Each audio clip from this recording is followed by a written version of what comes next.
కాకినాడ జిల్లా కలెక్టరేట్ కార్యాలయంలో budget out reach కార్యక్రమాన్ని నిర్వహించారు మంత్రి నారాయణ.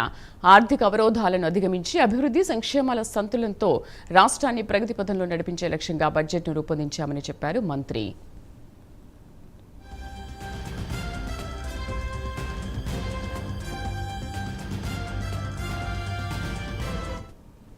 కార్యక్రమంలో జిల్లా collector MN Harendra Prasad outreach కార్యక్రమం లక్ష్యాన్ని వివరించారు. ప్రభుత్వ బడ్జెట్లోని కీలకమైన అంశాలను విశ్లేషణాత్మకంగా ప్రజాప్రతినిధులకు, అధికారులకు వివరించారు.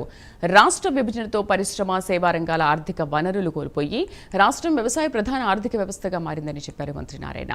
గత ప్రభుత్వం చేపట్టిన అప్పులను సమర్థవంతమైన ఆర్థిక విధానాలతో చక్కదిద్దుతున్నట్లు వెల్లడించారు.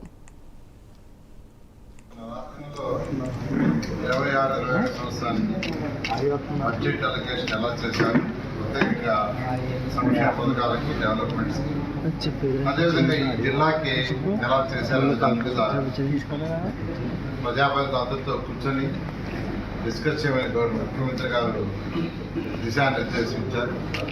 అదేవిధంగా ప్రతి శాసనసభ్యుడు తన యొక్క కాన్స్టిట్యున్సీలో ఉన్న మండల నాయకులతో కూడా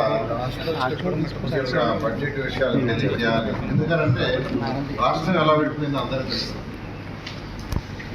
ఆ రోజు కంబైన్డ్ స్టేట్స్గా విడిపోవటం, ఎక్కువ ఆదాయం ఉన్న హైదరాబాద్ నగరం పోవటం,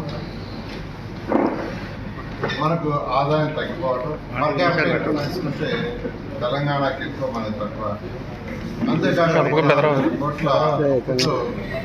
వచ్చిన ఈ యొక్క ఆంధ్రప్రదేశ్ గవర్నమెంట్ ప్రభుత్వం చేసిన అవకతవకలు కూడా అనేక అవకతవకలు, పర్టికులర్గా ఆర్థిక వ్యవస్థని ఎలా నడపాలనే యొక్క జ్ఞానం లేక వాళ్ళు ఇష్టం వచ్చినట్టు అక్కడికి ప్రజలు కట్టిన మున్సిపాలిటీలో కట్టిన కూడా డైవర్ట్ చేశారు. కేంద్ర ప్రభుత్వం ఇచ్చిన పథకాలకి మ్యాచింగ్ ఫండ్ కూడా ఇవ్వలేక ఆ యొక్క అమౌంట్ కూడా బాగొట్టుకున్నారు.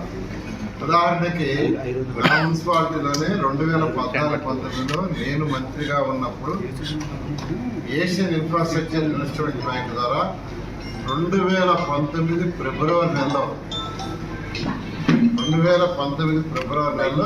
5,350 కోట్లు